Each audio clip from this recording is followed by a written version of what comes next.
Cerita ini adalah sebuah cerita nyata dari salah satu temanku, sebut saja namanya Ari. Ari adalah mahasiswa yang sedang melakukan observasi untuk kelangsungan dari tugas akhirnya.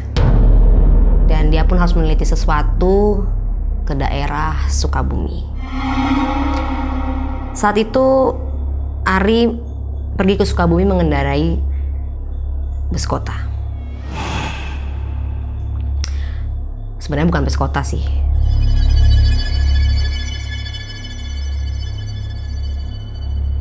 Saat itu Ari mengendarai sebuah bus akap, yang dimana bus ekonomi yang tidak memakai AC. Kebetulan memang Ari harus mengirit budget untuk sampai ke daerah Sukabumi itu. Karena dia hanya melakukan itu hanya untuk keberhasilan dari skripsinya saja. Sesampai di sana, Ari pun melakukan semua tugas-tugasnya, melakukan segala hal yang dia perlukan, meneliti apa yang dia perlukan. Dan dia pun sempat menginap di beberapa tempat untuk penelitiannya itu.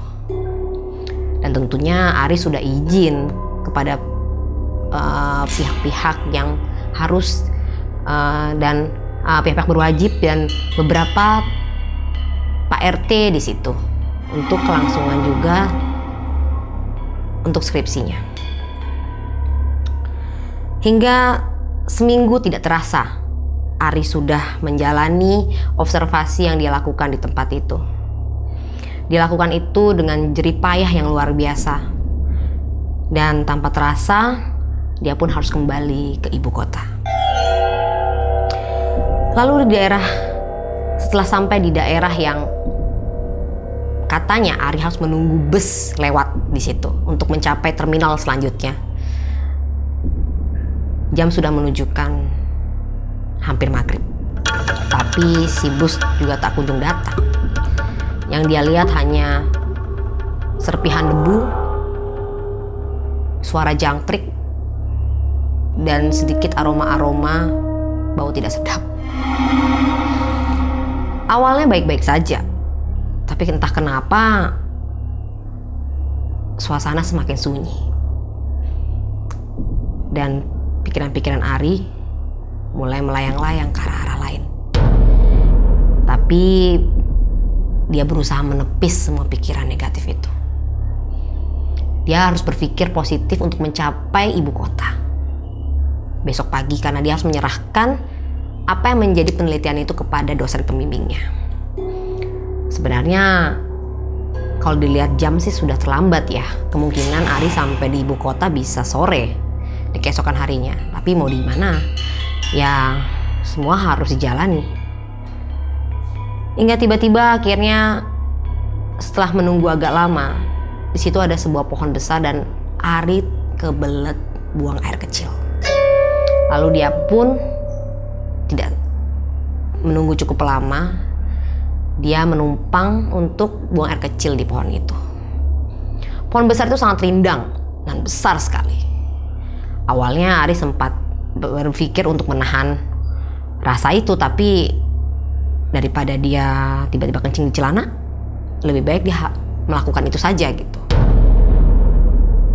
Tiba-tiba tak terasa saat dia melakukan itu, dia melihat ada sinar lampu berjalan ke arahnya. Dan tentunya itu adalah sebuah bis. Lalu dengan segera Ari pun menyetop bis itu dan menaiki. Wah, ternyata busnya penuh. Dan akhirnya dia mengambil lokasi duduk di sebelah kiri penumpang. Dia tidak merasakan hal-hal aneh karena dia merasa hanya bis itu sangat pengap dan karena terlalu penuh. Ada beberapa bau tidak sedap dan bahkan dia berusaha untuk beristirahat di perjalanan itu, tapi tidak bisa karena dia mendengar suara orang terbatuk-batuk, dia mendengar ada orang ngobrol, tertawa, bahkan ada suara bayi menangis. Hingga tiba-tiba dia mencium aroma-aroma bau bunga. Entah antara campuran bunga melati atau bunga apapun. Dan Ari merasa tidak tahu asal bunga itu dari mana. Saat dia menoleh ke belakang, dia melihat ada seorang wanita berpakaian sinden tersenyum ke arah dia.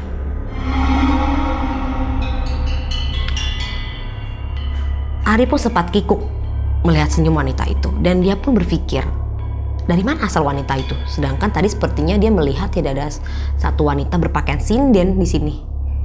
Tapi tiba-tiba suara bus itu pun jadi hening. Setelah 1 jam 2 jam melakukan perjalanan, Ari pun berusaha mengintip ke belakang. Kenapa suasana yang tadi ramai sekali, yang membuat dia tidak bisa istirahat di perjalanan, itu sangat sepi. Apakah semua orang tertidur? Saat dia menengok ke samping, dia masih melihat wanita berpakaian sinden itu masih tersenyum ke arah dia. Dan kadang-kadang seperti melakukan gerakan-gerakan tari yang sangat lambat. Tapi tatapannya tidak ke arah lain. Tetap menatap Ari dengan tersenyum. Ari pun sempat merinding lama-lama setelah melihat senyum dari wanita itu.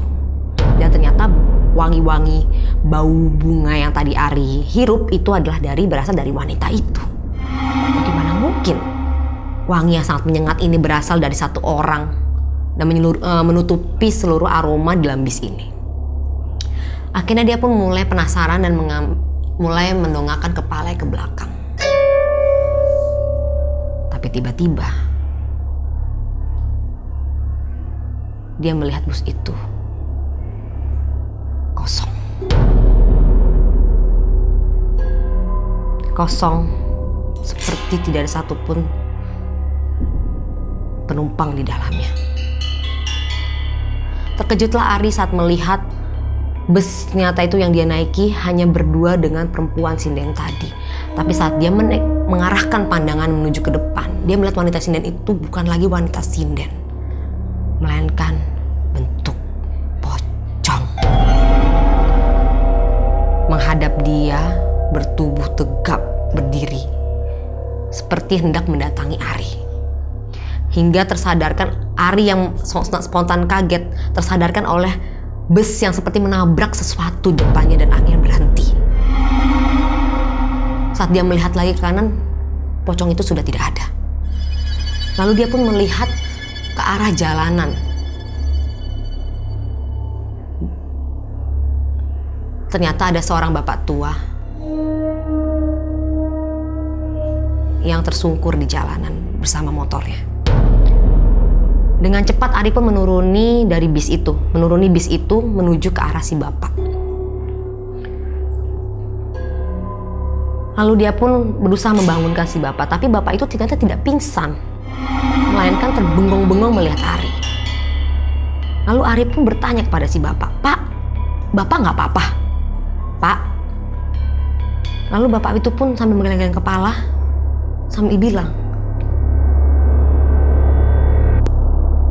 "Loh, kamu tuh, Pak, Bapak sadar, Pak? Kalau Bapak nggak apa-apa, kok Bapak nggak langsung bangun dari jalanan ini, Pak?"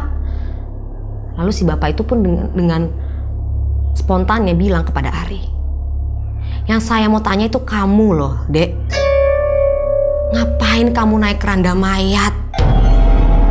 Saat Ari membalikkan belakang, melihat ke belakang, ternyata benar. Tidak ada bus di situ. Dan si bapak pun bilang, kalau memang jalanan yang sepi ini yang dilalui oleh penampakan bus tadi, itu adalah tempat kecelakaan antara bus kota, bus akap, dengan keranda pembawa mayat.